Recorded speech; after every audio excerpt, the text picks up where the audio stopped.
দিন একটি মেয়ে বসে বসে ভাবছিল অনেক পুরনো দিনের কথা আর ছোটবেলার কথা মনে পড়ছিল। তার কিছু ভালো লাগছিল না। তারপর সে উঠে একটি রাস্তার দিকে রওনা হয়। যাচ্ছিল আর ভাবছিল, আমার এত কষ্ট কেন হচ্ছে? আমি তো সব হারিয়েছি, তাহলে এখন আমার আর হারানোর কি আছে? আমার কেন এত কষ্ট হচ্ছে? তারপর সে একটি গাছের নিচে বসে। সে বসে ভাবছিল, এত বড় পৃথিবীতে আমার কি কেউ নেই? কেউ কি আমায় পথ দেখাবে না? আজ 2 দিন হলো না খেয়ে আছি, কোথায় খাবার পাইনি, পেটে খুব খিদে পেয়েছে, আর টাকা ছাড়া তো কেউ আমায় খাবার দেবে না। এখন আমি কি করব, কোথায় যাব ভেবে পাচ্ছি না। তারপর সে হাঁটতে শুরু করে। হাঁটতে হাঁটতে গভীর জঙ্গলে চলে আসে। হঠাৎ ভূতের দেখা পায় সেই সোনালী মেয়েটি।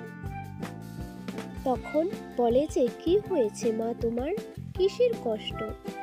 তখন সে সবকিছু খুলে বলল। তখন ভূত বলল, ও এই সমস্যা, দাঁড়াও 1 মিনিটে সমস্যার সমাধান করছি। তখন ভূত জাদু বলে মেয়েটির সারা শরীর সোনা দিয়ে ভরে ফেলল আর বলল যে অসৎ উদ্দেশ্য নিয়ে তোমাকে ছুঁতে যাবে তার হাত পুড়ে যাবে। এই বলে সেই ভূত সেখান থেকে চলে যায়। মেয়েটির আর কোনো অভাব রইল না। হঠাৎ একটি ছেলে বলে, ও মা, এ কি দেখছি, এত সোনা! যাই যাই, মেয়েটির গা থেকে সব সোনা নিয়ে আসি। যখন মেয়েটিকে ধরতে চায়, সে সাথে সাথে পড়ে যায় এবং তার হাত পুড়ে যায়।